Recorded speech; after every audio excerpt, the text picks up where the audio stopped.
But one thing that I wanted to make sure that you're aware of is that there's been contact by a potential salesperson of the golf course. I wouldn't say that they're a purchaser. I wouldn't say that there is anything out there that is any more than an interest, but I don't know. But we do not currently have an active contract with them for the purchase of irrigation water, and that would have to come before the board for consideration. But the question from the person looking to sell it was, well, what would that cost be? And fortunately, there was a lot of documentation in the file from prior committee meetings. There's a pretty good system of accounting to be able to understand what the costs are associated with getting that water to Lake Gregoris, and then them getting that water down below. And unfortunately, it's pretty expensive. And that's going to be an issue, I'm sure, because that is certainly not what they're paying for water from the irrigation districts down in the valley to be able to irrigate the golf courses. But it is what it is. We can't give it away, and there's no benefit in subsidizing it. Just as Lou had brought up on something else, it's not a matter of that you want to charge residential customers to. That's raw or treated? Huh? Is that raw water or treated water? Raw. So it comes out of this tank. Yeah. Well, no, it pumps as it's just a matter of opening a valve to keep Gregoris full. Once they start to draw from it, they draw out of a pipeline that goes down there from that way. So anyway, I wanted you to know there's no commitment. It's a big range. He wasn't very happy with the range, but I had to give it to him. I had to give him some kind of range. Do they also take treated water there for their facility? I mean, I'm just curious. So they have like two different meters? They do. Okay, thank They've you. got a big backflow preventer Okay. and everything. Okay. So yeah, they have separate connections. We've got a lot on the agenda related to public comment and response. Want to let you know that we got encroachment permits. We're under a permit with each of the counties to operate the utilities under the street. That's important because they have a standard that the roads need to be restored back to, and that standard is better than the condition of the road. Okay, so just so that you know, in other areas where I've had major projects where there's been a lot of asphalt moved and the counties have said, we're not going to deal with all of this saw cut, and contractors will come in and say, why do I even saw cut it? I'll just follow the cracks. It just, it's going to crack up anyway, no matter what I do. And so it can be more costly for us to do repairs in a road that's in poor condition than one that's in good condition. Because the contractor can always put down plywood and, use a rubber tire, rubber track excavator and different things that, so anyway, those permits are in place. We are yet to determine if the counties are going to require another specific permit for the service line replacement project. I expect that they will. They're trying to work it without. It's still the same standard, it's just that we don't have to, under the current permit, we're supposed to call for inspection every time we open the road. But anyway, I just wanted you to know that that's there. Because I reported briefly on the nitrate violation issue, I wanted to make sure we closed that loop. It's not a violation in the sample results. It was an alleged violation based on reporting. It took us a long time to get this worked out. A lot of phone calls from Randy to the state, phone calls from me to the state. And I just included a screenshot of the very last email, which we were pleased to receive, because before that they were still going to require public notification. Even though the samples were done, the samples were sent in, but it was they weren't reported electronically. So we think we've got that procedure dialed in, and they apologize for giving us wrong information on some stuff. The USDA funding, we are really close to submitting. I mean, the forms are submitted. It's really close to getting their authorization, USDA's authorization for an agreement for the money, for the reimbursement. And then once reimbursement 1 comes in, we can immediately submit anything else that we have that has been approved for these projects. Unfortunately, it's been a hell of a ride to get that done. It's everything from letters from the attorney to information about properties to copies of surveys for birds and bugs and just every single thing that we did. And every time we submit something, they ask for 3 more things. But that list dwindled, and so we feel really confident that we're at that point where we can submit. The weird thing about this is that they approved this emergency funding without changing their process. I don't know if you noticed in the governor's proclamation related to the executive order related to water, he put in advance the environmental requirements for project review for a period of time. Well, they're still trying to get the water supply issues dealt with in those 4 counties. Those are the kind of things that you got to think about, because USDA has a very, very lengthy process for all their projects. It's usually 2 years or more before you get through to where you can get funding, and you're submitting things along the way and then getting their check mark. They didn't change that process when they offered emergency funding. So anyway, they're rethinking that whole thing.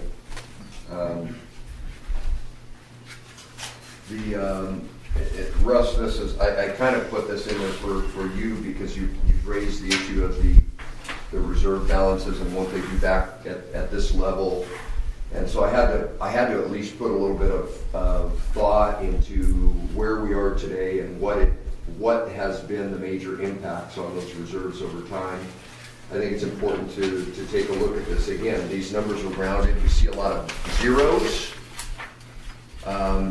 That means those numbers like 18,500, 290,000, those are not exact numbers, but they're close.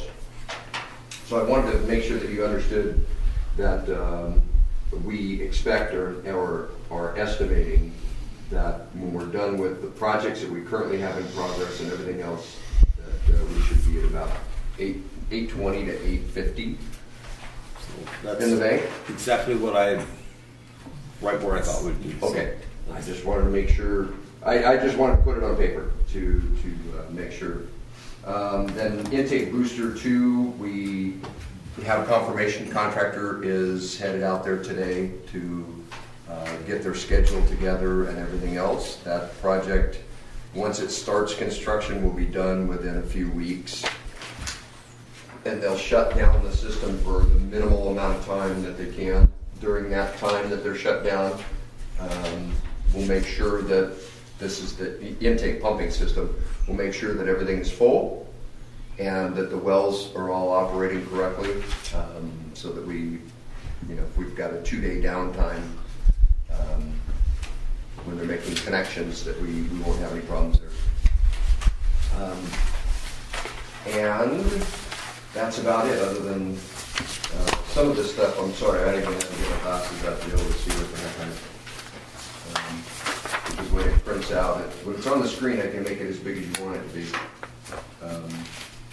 But the losses in the system continue to be a big concern tonight. We've got to go through our data to try to figure out where those numbers are. Is that is taking into consideration that the high loss rate is considering water that's coming out of the treatment plant and then being measured through the meters, the amount of water sold. So there's either a big chunk of water theft, or there are many more leaks than we are aware of, or there is a failure in the data. You know, so it's a priority to get this figured out. Where do we stand with all the meter calibrations and having everything fixed so we know that the meters are accurate? We just, this is a $140,000 question. If you'll remember, that was if you're talking about the master meters by zone, the original proposal from Aquasira was to do put in these mag meters, you know, which are electronic meters, which are typically very accurate, but they're really expensive too. A lot of construction work to put them in. That's why the cost was much higher. We've got a meter that is still supported, still made, that if we have the vendor that could service those and verify that those were accurate, that would be our best opportunity. So the hard part we've been having is getting the information off of the meter to be able to tell the contractor what we have. I don't know whether, Randy, you might be able to add if it was whether the mismatching serial numbers between the head and the body and different things like that. So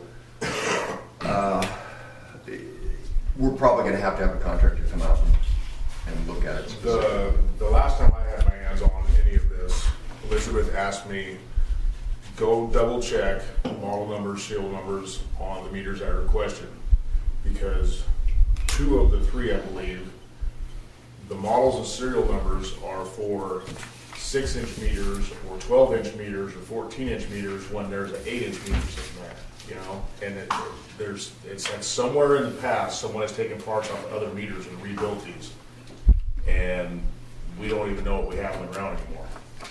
So that's what Elizabeth, Pete, and the contractor is trying to figure out what needs to go in place to make this work again. We should have a proposal pretty soon for them to actually get those existing Sparling line shaft turbine meters. They're really a fairly simple meter. They just open the plates at the top, drop them in, and bolt them down, and you're done. I'm familiar with it. Yeah, so those would be ideal because they're just for looking at the accuracy of our data and whittling down where we might have leaks or theft or whatever. So we think this 42% is more garbage in than water I out? don't know. You know, it does, when you double check with the amount of water pumped, it doesn't appear to be that far off, but it fluctuates, it bounces up and down. One month we pump more water in than we put out. The next month we bring in less water than we produce. So, you know, I mean, I know we're reading the meters and I know we're documenting them on that date, and I know we're doing everything that you should in a water audit situation, but I think it's going to come. I had to go back and look at the spreadsheets of the past too, to make sure that the formulas were accurate and everything else, and I did find some errors that I had to fix, but they only made the numbers go in the wrong direction. But to prioritize our repairs that we're talking about, all the service lines and all the future work, we got major capital money to be spent. We really need to know where all the water's going before we spend that money. Well, with the service lines, we know they're failing. Yeah, but we don't know the percentage. We don't know the exact extent of it. I just think we need to nail. This is a real high priority to figure out. Yeah, it is. Yeah, It's accurate. I agree. So, lengthy discussion on my part. I suggest we go into Randy's report of the meters. I'm sorry. I was just going to say that, I just do a general calculation of these leakages, and my numbers are exactly the same as yours this month. But last month it was a very small amount. So, I mean, but like you say, one tank could be full last month when you read it, and this month it could be a different variance. So, but last month was a very low amount. So It's weird because we do take into consideration the changes in tank level. I mean, it calculates. That's what I would think too. It calculates that. The only thing that is missing is plugging in the accuracy test, because there's always, you might be plus or minus 5%, if your meters might be out 5%, and you're really supposed to make that adjustment. Do you know what you saw last month? Do you happen to have that with you as far as the percentage leakage for last month? I can look it up. Yeah. But, But it's interesting that it would be. yeah, but it still was high though. If I remember right, it was 25% still. What did you have for last month? I had 3%. You weren't here last month. Well, yeah, No. but I calculated He it. he But said, then also I plugged in. You got your packet. Yeah. Point of order, point of order. Now, last month, we weren't allowed to discuss stuff. We said we had to put it on the agenda for this month. Now, here we go discussing stuff in this report. What are the rules? We get to discuss it, or we don't get to discuss it? Because here we are discussing this. And you said the public needs to know, if we're going to talk about this, that they can be here, that they know we're going to discuss this item on this report, and here the board members are discussing it. I don't have a problem. That's the way we used to do it, but what are the rules? That's all. Are the rules that we don't do it, or we do discuss it? Well, we're going to get into it later on anyway, so we might as well. Well, I still want to know what the rules The are. question directly is, it is on a report, it can be either just delivered to the board and no questions, no clarification. That is procedural with the board president. It's not unusual to get a question from a board member just for clarification. I felt that the question about the master meters and the accuracy of the report as it was presented was a valid question from the board. Seems like a It's really- just we can't discuss it if we started to say, well, yeah, this is, if Danny was asking, is that your priority? Is that your priority? Should we put this in a priority position? Then we're starting to make a decision about something So related we're to allowed this. to ask questions, so long as the board members don't discuss what I ask you, correct? Would that be a clarification of what we're talking about? Yes, otherwise we should move it out, put it out on an agenda. I think we could say if you need something clarified on his. Would that be a clarification of what we're talking about? Yes, otherwise we should move it out, put it out on an agenda. I think we could say if you need something clarified on his report, you could ask, but we're not gonna, I can't say, well, I can't answer. I and we can't. can't go into a long dialogue, I think is what. Okay, I just want to, Yeah. we always talk about the rules, and he said we don't follow them, so. Was I bad?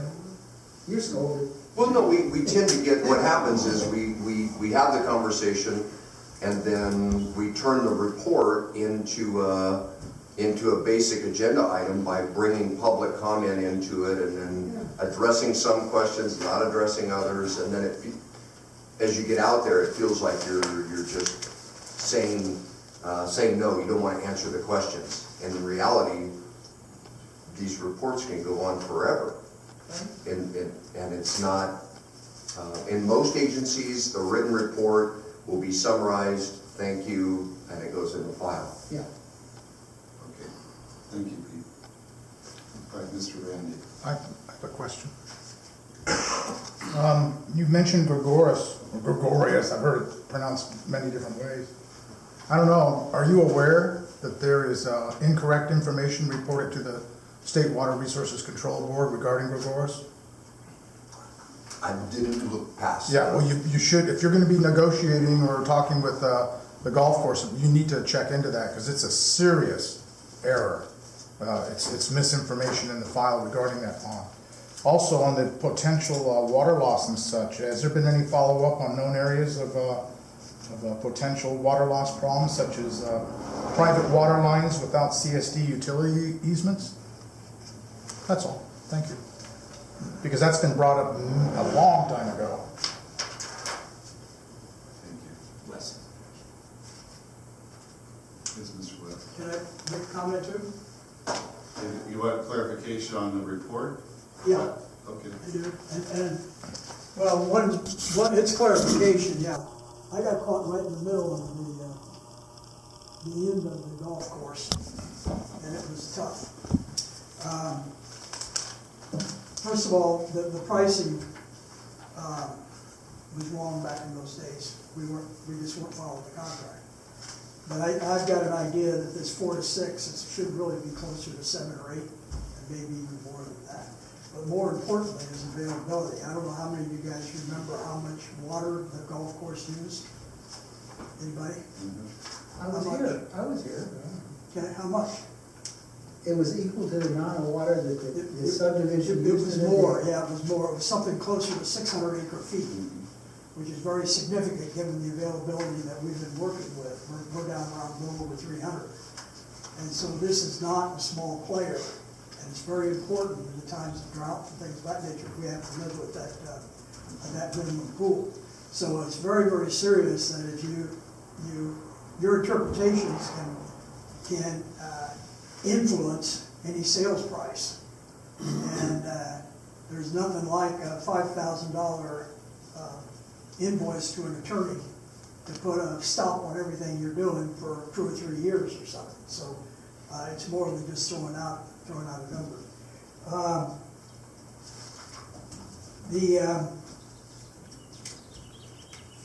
I think Binkley also said on the wells that the wells are still require an outside source of water, and